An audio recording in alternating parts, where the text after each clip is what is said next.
Hai guys, selamat kembali. So, ini adalah Mazda RX-8 dan ini adalah sebuah kereta legenda daripada Jepun. Sebuah kereta yang korang semua tertunggu-tunggu review daripada saya, iaitu Toyota GT86. Sebab Toyota GT86 ni adalah sebuah legenda pengganti kepada Toyota Celica dan bakal digantikan tak lama lagi dengan Toyota GR86. So, tanpa membuang masa, jom. Strategi. I said right now. Fight. Conquer. So, Mazda RX-8 dengan GT86 ni, kedua-dua model ni merupakan identical, hampir sama daripada segi dia punya konsep dia. Ini adalah 4-seater, front, mid-engine, rear wheel drive car, dan ini pun sama juga, front engine, rear wheel drive, 4 tempat duduk. Cuma bezanya, untuk RX-8 ni dia ada 4 pintu. Satu pintu depan dan satu lagi pintu belakang tersembunyi. So, GT86 ni ramai yang memikirkan ini adalah replacement kepada AE86 Trueno. Sebenarnya GT86 ni dia adalah direct replacement kepada Toyota Celica. Toyota Celica tu adalah 1.8 NA front wheel drive, tapi ini dia gantikan dengan satu model yang lebih rugged lagi, yang mana rear wheel drive. Cuma dia kembalikan balik nama 86 ni sebab dia nak sebuah kereta yang mirip stability dia macam AE86. Yang mana AE86 tu adalah sebuah kereta yang legend lah kan. Kalau peminat kereta JDM, dia tak tahu AE86 tu, dia tak boleh mengaku dia adalah peminat JDM lah. AE86 tu memang kereta tu tak ada apa-apa ringan, tak ada power langsung, tapi kereta tu memang dicipta untuk kestabilan, fun to drive. Sama juga macam GT86 ni. Ini adalah sebuah kereta yang lembab, tapi daripada segi kepuasan memandu, tak ada kereta lain yang boleh lawan. Setakat hari ni, saya dah bawa berpuluh-puluh, hampir beratus-ratus jenis kereta yang berlainan, tapi bagi saya ini masih lagi antara kereta yang tak perlu korang tekan minyak sampai 200 pun korang dah kereta ni ada karakter tersebut. Korang tengok frameless door, dia tak ada bingkai. Wow, nampak cantik. So, Toyota GT86 ni mula dilancarkan pada tahun 2012 dulu, yang mana pada tahun tersebut seluruh industri peminat-peminat otomotif, pakar-pakar kereta dunia teruja dengan kehadiran sebuah model Toyota yang terbaru pada waktu tersebut. Sebab Toyota ni dia dah lama sangat mendiamkan diri dia dalam arena motorsport dunia, dah tak ada sports car langsung daripada last tahun 2003-2004 macam tu. Sebab pada zaman 70-an, 80-an, 90-an, Toyota ataupun company-company Jepun yang lain ni, diorang sangat-sangat aktif mengeluarkan macam-macam model sports car. Dan Toyota sendiri, at least diorang ada 3 segmen untuk sports car diorang, iaitu Celica, kemudian diorang ada Toyota MR2, kemudian yang paling atas sekali Toyota Supra lah. Dan kemudian Toyota Celica tu dia terhenti pada tahun 2000 macam tu, dan Toyota mendiamkan diri, tak ada keluarkan apa-apa sampailah pada tahun 2012 akhirnya Toyota GT86 ni dia muncul. Tapi ramai yang mengatakan, adakah Toyota GT86 ni layak untuk dikategorikan dalam kategori sports car ataupun tidak? Sebenarnya ya, kereta ni memang dicipta adalah untuk menjadi sebuah sports car yang sempurna, at least entry level of sports car. Orang menafikan dia adalah sports car sebab dia punya performance dia sangat lembab, sangat slow. Dia menggunakan enjin 2.0 liter sahaja, NA, tak ada turbo, dan dia punya horsepower pun lah lebih kurang macam Honda Civic sekarang lah. Even Type R yang dulu-dulu pun memang makanan dia. Even Beza yang boleh makan Honda Civic kat atas highway tu, apatah lagi Pro Myvi memang boleh makan kereta ni. Tapi sebenarnya kereta ni bukanlah dicipta untuk kelajuan. Sebenarnya kereta ni dicipta untuk kestabilan, fun to drive. Saya akan ceritakan sebentar lagi dengan sahabat saya daripada Carnatic TV, Bro Habil. So, ini adalah Toyota GT86 versi tahun 2019 facelift, yang mana kalau korang tengok dia punya lampu depan dia masih sama, tak ada apa yang berubah. Dekat lampu depan dia ada logo 86. Sebenarnya logo ni dia bukan saja melambangkan 86, tapi dia juga melambangkan boxer. Kalau korang tengok dia ada 4 box dekat situ, mewakili 4 piston untuk boxer engine ni. GT86 ni dia ada 2 kembar dia yang lain, iaitu Subaru BRZ dengan Scion FRS, yang mana kereta ni adalah dicipta atas kerjasama Toyota dengan Subaru. Untuk Mazda RX-8 ni, horsepower dia adalah 238 horsepower. Ini adalah 200 horsepower. Ini adalah 211 Nm of torque. dan ini adalah 205 Nm of torque. So daripada segi kategori segmen, boleh katakan kedua-dua kereta ni hampir dalam segmen yang sama. Kedua-dua model ni adalah driver's car. Saya suka dia punya lampu belakang untuk versi facelift ni sebab saya tak suka sangat-sangat lampu belakang dia untuk versi asal yang mana dia ada bulat kat sini, memang menggelikan. Hahaha. Rear diffuser dia nampak cantik. Ini menampakkan kereta ni nampak gah bila orang follow kereta ni dekat atas jalan. So kedua-dua kereta ni boleh dikategorikan sebagai identical. Kedua-dua kereta ni adalah rear wheel drive 4-seater. Dan yang paling penting, kedua-dua kereta ni mempunyai enjin yang unik. Satu boxer engine, lowered center of gravity. Satu lagi rotary engine, juga lowered center of gravity. Kedua-duanya rendah. Daripada segi dia punya ruang boot dia pula, tak berapa besar, lebih kurang 237 liter tak silap saya. Lebih kecil sedikit daripada RS8. Korang boleh masukkan 2 luggage bag yang sederhana besar tu tanpa masalah. Kalau korang bimbang nak memiliki sebuah sports car yang depan dia ada satu grill, logo dia dekat atas hood, nampak macam ala-ala supercar, tapi korang risaukan macam if let's say Nissan Fairlady cuma 2-seater, tak ada practicality langsung. Kalau Audi TT, seat belakang dia sangat sempit dan boot dia pun kecil. Tapi dengan Toyota GT86 ni, bagi saya ini adalah satu kombinasi yang baik, yang mana korang boleh dapat sebuah kereta yang looks dia nampak macam ala-ala supercar. Kalau korang color merah dah boleh nampak macam Ferrari, kalau orang tak tahulah. Dan korang tak mengabaikan korang punya practicality. So cerita pasal, sebut pasal practicality, kita nak tengok apa yang ada dekat bahagian dalam dia pula. Jom. Dan bersama saya sekarang adalah seorang sahabat saya, iaitu Habil daripada Carnatic TV. Assalamualaikum. Bro Habil ni adalah seorang yang sangat-sangat berpengalaman, knowledge dia lagi banyak daripada saya. In fact, dia lagi pengalaman dalam kereta-kereta macam ni. Saya cuma tahu Proton Pro 2. Dia memang jual kereta Mustang, Recon car, Porsche, semua dia tahu. So, korang boleh contact dia dekat channel dia, Carnatic TV. InsyaAllah dia akan bagi advice yang terbaik untuk korang. InsyaAllah. So, bro, apa pendapat bro daripada segi dalaman 86 ni?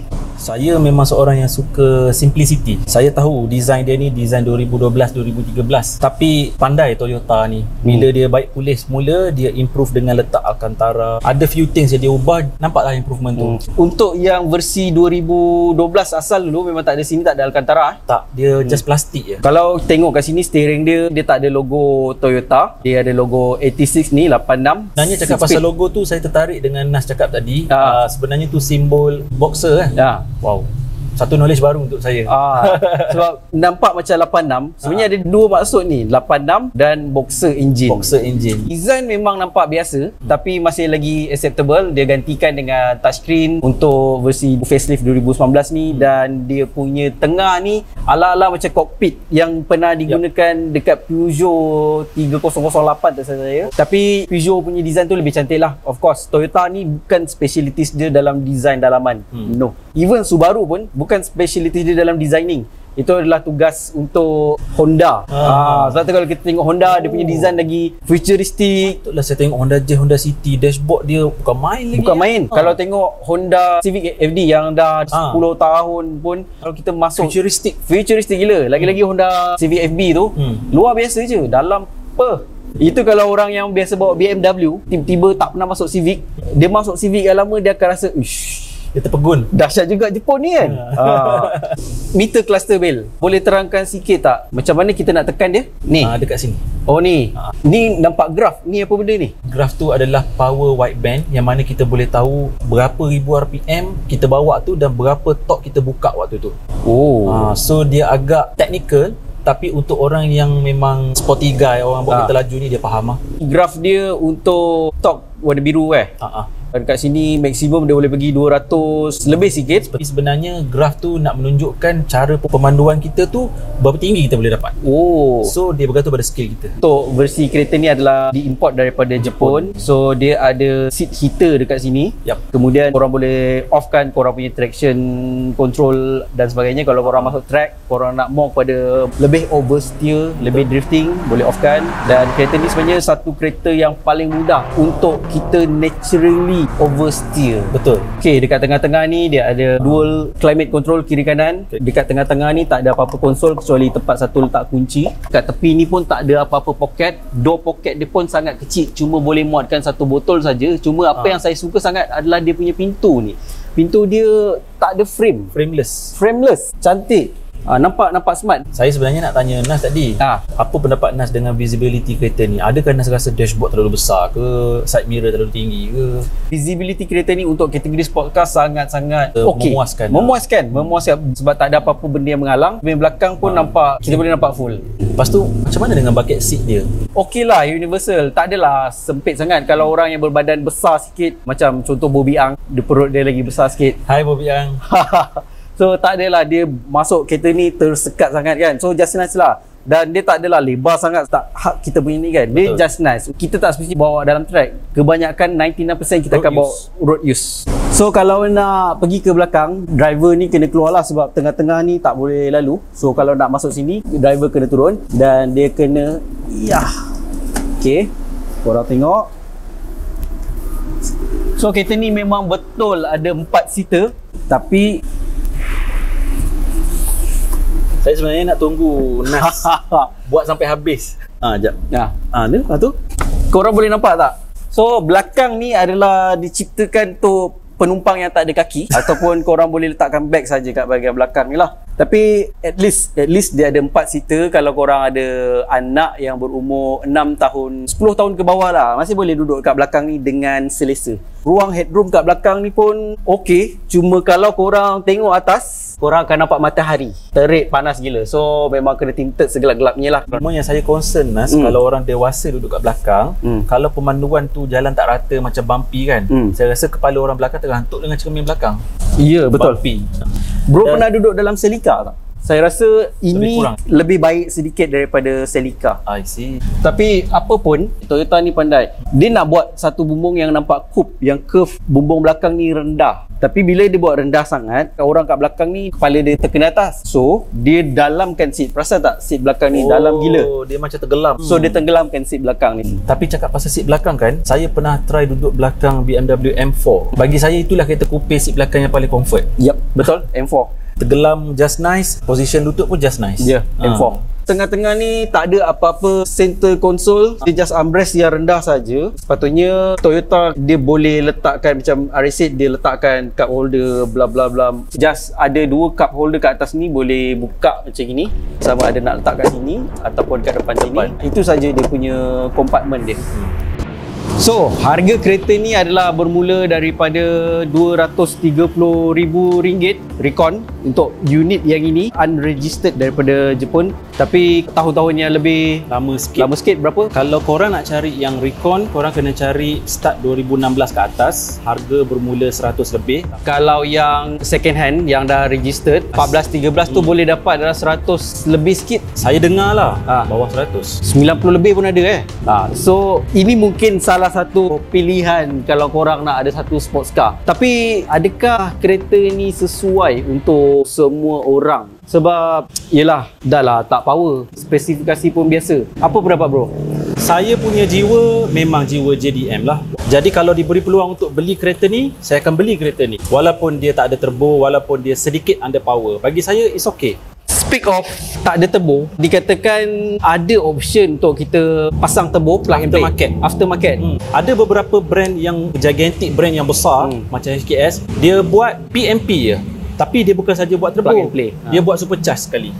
Boleh masuk supercharge. Jadi ada banyak option lah. Ada orang tu dia minat supercharge, ada orang minat turbo kan. Kita akan ceritakan lebih detail berkenaan dengan history macam mana, kenapa kereta ni dicipta tanpa turbo walaupun pada tahun 2016 dulu. Peminat-peminat JDM begging, minta kepada Subaru dan Toyota untuk keluarkan versi turbo daripada factory. Tapi diorang tak keluarkan langsung. Ada sebab-sebab dia, kita akan ceritakan dalam video yang berlainan. episod untuk GT86 ni takkan terhenti dekat sini. Kita akan ceritakan pasal pengalaman driving, tentang sejarah kereta ni bersama Bro Kinetic TV juga. Jangan lupa subscribe channel dia. Dan kesimpulan dekat sini, if let's say untuk unit ni harga dia 230,000, kalau korang ada 230,000, macam-macam pilihan kereta yang korang boleh dapat dalam pasaran. Antaranya yang pertama BMW 3 Series Recon, nombor 2 Volvo XC40, sebuah SUV yang penuh dengan sistem safety canggih. Kemudian korang boleh dapatkan juga kereta yang macam mahal gila, iaitu Mustang 2.3 EcoBoost, boleh kata dalam 240,000 juga. Ataupun korang boleh dapatkan sebuah kereta yang low power macam gini, Toyota GT86. Mana satu pilihan korang dan mana satu pilihan bro antara empat-empat tadi? Ya, betul Nas cakap dia sedikit low power, tapi geng, saya nak bagi tahu, cubalah test drive dia. InsyaAllah tak mengecewakan. Sebab kereta ni it's not about power, it's about what you kena test. Ya. Tapi kalau brother Nas tanya saya memang nak kereta ni. So kesimpulannya, kalau korang ada jiwa yang sama macam kita orang bukan pemandu yang laju. Dekat highway saya adalah orang yang paling slow sekali, tapi saya lebih sukakan kepada seni handling, pada cornering. Itu bagi saya lebih menyeronokkan, sebab kalau speeding tu siapa-siapa boleh speeding. Speeding bergantung kepada kereta, tapi handling bergantung kepada pemandu dan juga kereta. Saya ada pengalaman bawa kereta brand-brand yang high end. Saya dapat rasa power terlalu lebih, sampai corner tu kita rasa takut nak corner. Tapi berbeza dengan kereta ni. So kereta ni memang sangat seimbang. Kalau korang nak belajar drift, nak belajar cornering, this is your first car. So terima kasih guys. Kiranya ada sesuatu knowledge dan info yang mungkin korang boleh ambil daripada video ni. Saya Nas Abdullah dan Habil daripada Kinetic TV. Hargai sangat-sangat kalau korang bantu kami dengan 2 klik. Klik button like dan klik button subscribe dekat bawah ni, dan dekat channel Bro Habil Kinetic TV. Akhir kata daripada kami, salam strategi, Fight, conquer. Pilih yang mana satu? Definitely yang ni. You are my darling.